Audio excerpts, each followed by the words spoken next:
Did you know that winemag.co.za published their own annual Cabernet Sauvignon report, which lists their top 10 Cabernet Sauvignons of the year? Now, the amazing thing about these Wine Mag reports is that while their panel is small, it is enormously experienced. And all of the wines are tasted blind. Now, seeing as neuroscience has proven time and time again that even the best intentioned wine-inclined human beings are unable to avoid being influenced by either the label or the reputation of the wine that they're drinking. And that's why blind tastings are the most reliable place to discover new talent or perhaps amazing wines that you wouldn't have expected to find. Because none of your prejudices or preconceptions about Cabernet and who makes good Cabernets and who doesn't are able to come into play. There's a knowledge vacuum which allows you to taste a little more honestly. Now, every single year in these Wine Mag reports, there are always one or two little giant killer wines that pop up, perhaps from regions that are not classic Cabernet regions, or produced by producers who don't have a long, illustrious career in making high quality, highly acclaimed Cabernet Sauvignon. And this year was no exception.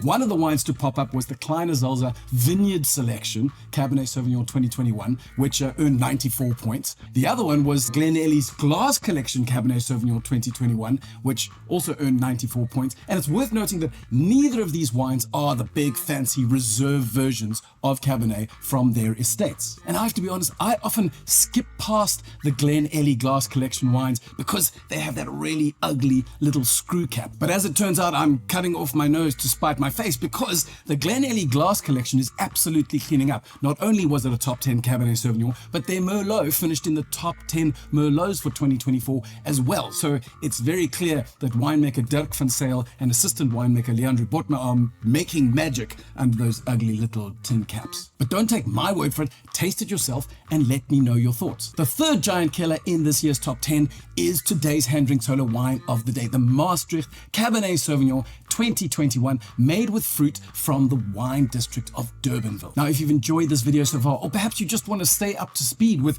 global wine trends, wine history, wine science, and South African winemakers, then subscribe to the Hand Drink Solo YouTube channel. And if you're feeling generous, give us a like, because it never hurt anyone, but it does help more people to find our content. So, Durbanville. What even is that? Well, it's a wine region just north of Cape Town. It's closer to the west coast where the Atlantic Ocean is, and it's kind of in line with the northern end of Stellenbosch.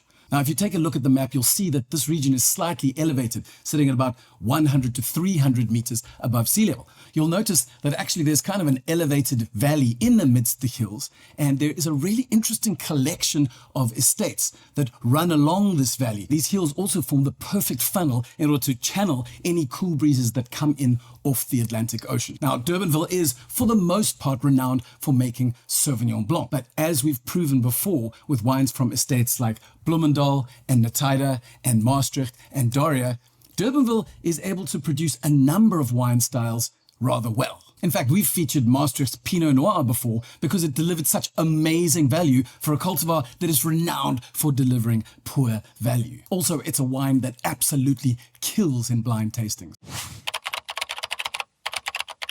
Like a lot of Durbanville estates, Maastricht owes its existence to the Dutch settlers that arrived in the Cape in the 17th century and then moved up to Durbanville closer to the beginning of the 18th century. In fact, the first evidence for agricultural land or farm plots in Durbanville can be traced back to 1698. Now, in case it wasn't obvious, Maastricht is in fact named after the town of Maastricht, which is one of the oldest towns, if not the oldest town, in all of the Netherlands. In fact, Maastricht dukes it out with the town of Nijmegen for the title of oldest settlement.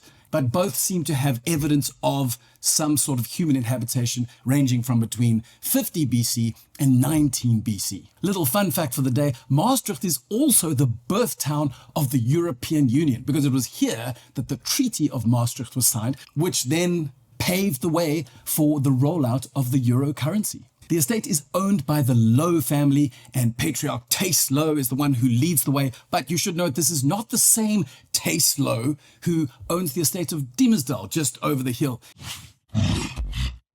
Now, when we get into the glass and give this guy a sniff, well, we really do get a beautifully open nose of blackcurrant and blueberry, but there's savory notes in there as well. Fresh leather, cedarwood, pencil shavings, and then there's a hint of beautiful fresh herbs, perhaps some thyme and some sage, and even a touch of mint. It really is a beautifully dynamic and fairly classic Cabernet Sauvignon nose. But let's give this guy a sip. Well, the palate is unusual for a New World Cabernet in that the lasting impression really is one of some rather fresh, delightful acidity. But it doesn't start out that way, because when you first take a sip, what comes onto the palate is the sweeter, slightly darker blackcurrant, maybe a touch of blueberry fruit. But then the red berry acidity just starts to build and build, kind of red cherry and cranberry, and it reaches this massive crescendo, which is glorious. Evolution aside, the fruit is really quite fresh and hugely engaging, and then as it all fades, what you get on the tail end is a really delicious sort of cured maraschino cherry skin type element going on. Now, these are all reasons to drink this wine absolutely immediately, but I will acknowledge that the tannins are still quite young, and so